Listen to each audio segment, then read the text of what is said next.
To access your course within Oxford Insight, you'll first need to create an account. Your professor has received a unique registration link that will be made available to you on the first day of class. Clicking this link will take you to the Oxford Insight platform. Once you arrive to the Oxford Insight homepage, click Register and fill out the form using your institution's email address.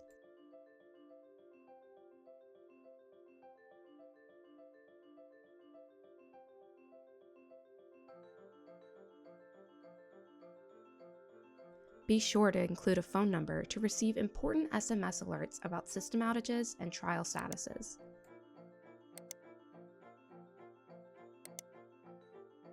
Once you click Register, you'll receive an email with a link asking you to confirm your email address.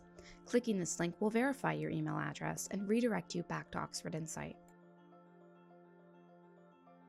You are automatically enrolled in your course, so once you log into the platform, you will see the course on your My Courses dashboard.